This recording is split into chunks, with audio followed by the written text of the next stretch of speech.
What are we waiting for in telemedicine? The next generation healthcare, business model convergence, cost coverage as to who picks up what, infrastructure rollout, whether it has to be a state-funded affair or how does it roll out, and who maintains it over a period of time. How do we see it as a highway on which people can provide service? Legal and regulatory frameworks associated with it for larger ecosystem creation. And above all, people participation is required in all this. My life should depend on it as an individual, and I should have trust created, the trust by design. And of course, any such a large thing has to go by a paradigm called love all, serve all. It looks like tennis. Love all paradigm is yet to take root in a society. All I can say at the end of it is, time is running out, of course, of our hands. Thank you for the opportunity. Thank you, Dr. Raghavan, for that very enlightening note. Can I request, is there anyone in the audience who would like to ask any questions? Even at the risk of being branded the bad boy, can I raise a rather controversial topic? The National Knowledge Network, when you started talking about it 10 years ago, I honestly thought you were off your head. 1 gigabyte per second, I thought never. But now you have proved that it is actually happening. 82% of healthcare in India is delivered by the private sector. And may I use this forum to request you, sir, to kindly use your good offices and to ensure that the National Knowledge Network is not confined only to the government and government agencies, but also we have access to everybody. I'm sure there are various mechanisms we can devise, revenue generating, sustainable, etc., etc. It seems a pity to me that the NKN cannot be used by the 1,290 millions who are not in government service. See, National Knowledge Network started in principle sometime 100 megabits. And then later they said the backbone will be a gigabit, so that the tag gigabit stays. When it passed through time and more people got convinced that high bandwidth is the way to go, a gigabit started taking root. Then you look around, the infrastructure to provide gigabit was not really available in the country. We were talking about it for the first time. So in 2008, 2009, we created with no investment but cooperation with the available bandwidth providers in the public space, about 60-70 people network at a gigabit speed to show what it can do to society. In fact, 2009 the President inaugurated it, the then President. Then it went through a process of definition in the serious sense. And then the list of connections were made. Since people were not very confident about gigabit range of operation, it was confined to guinea pigs, which are basically government institutions. Initially, nobody thought it will be a runaway success like this, excepting perhaps me, because I was curious about this gigabit, and I have taught about gigabit for years. I have never seen it in action in the large. So I think this whole thing becoming a big success is just that there is so much unexplored potential in this country.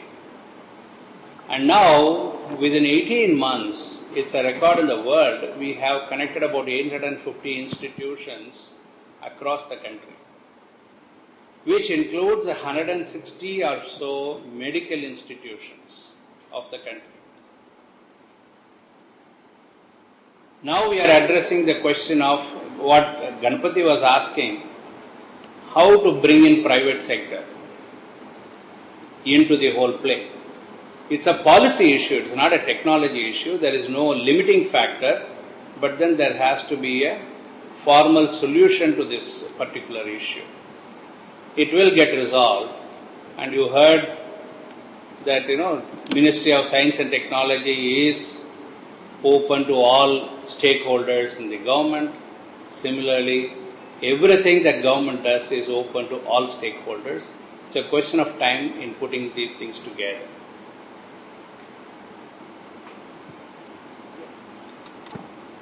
I know I have not answered Dr. Ganapathi's question because he is talking to somebody else, because he knows the answer will not come. Dr. Pratap Reddy would like to say a few words. Sure. Mr. Raghavan, I think it has been a very enthralling morning, listening to the scientists, the person who made this great innovation, the NKN Knowledge Network. We feel very happy. We feel happy that we are now in a position to address the patient. You know, all about healthcare is not about you and me. It's about the person who is a patient. And this is where I think we need research, we need science, we need technology, we need innovation, and most importantly, we need today's tools.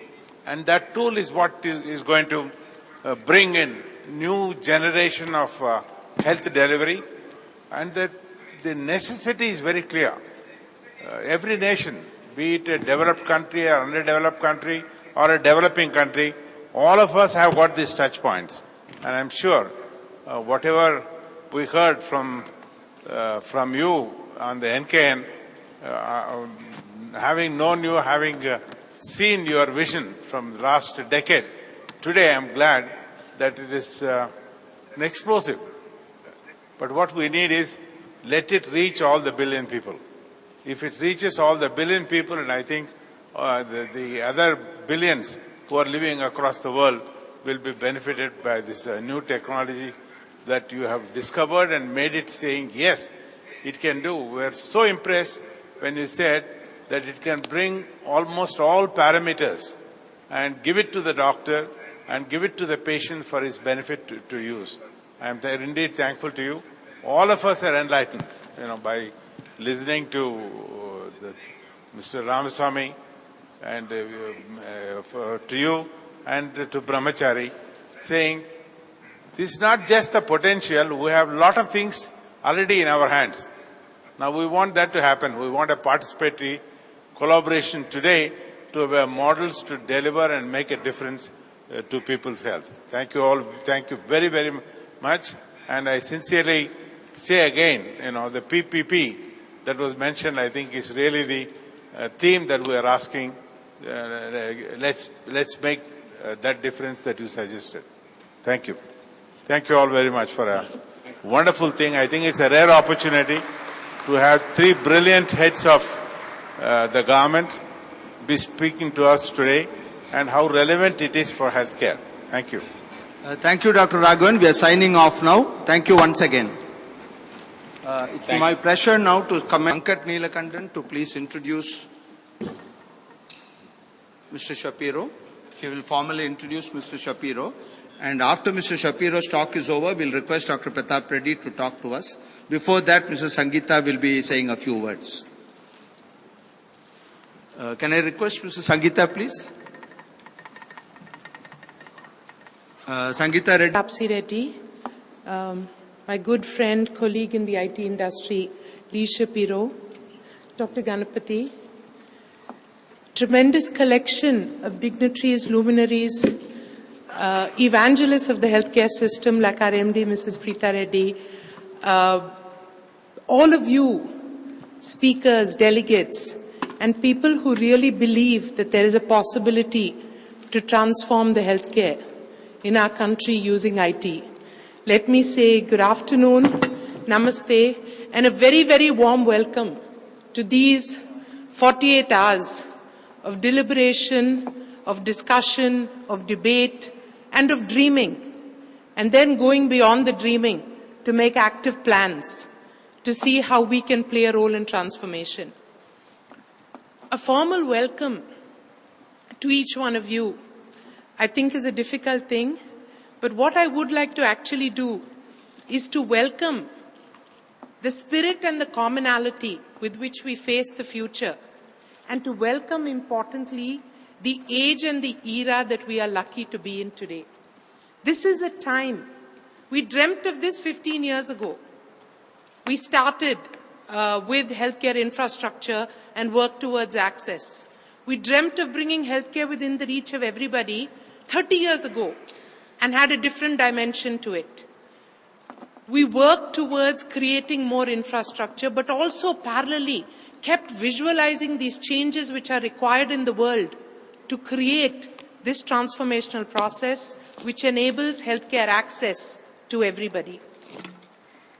And I can only say that the welcoming of today's age, along with welcoming all of you to this session, is that we welcome the fact that there is, and the President said it in one of our conferences 2 days ago, he said this concept of universal healthcare access is not a dream anymore, it is within the realms of reality.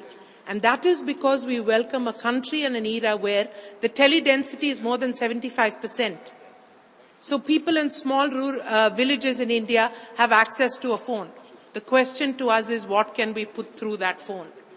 We welcome the fact that 60% of the transmissions happening very soon in the world through the social media. And the fact that if you add up the economy which is happening on the internet, it would be the 5th largest economy in the world. So if you can transmit, transact, connect, and do all those on the internet and using IT, how will we shift to bringing this tremendous transformation in healthcare? And these were the thoughts we had for the last 2 years when we kept doing transforming healthcare through IT. And I think that was one of the fundamental mistakes of all the IT people. We said, you need to change, you need to transform. There's no question of change or transform. The important question is really the patient is in the middle. The doctor and all the healthcare players are working around to keep that patient, to get him well or keep him healthy, to empower him with greater knowledge and information. And healthcare is shifting, and doctors are making sure it happens from the hospital to the clinic to the home. And IT is only playing a role in that whole process.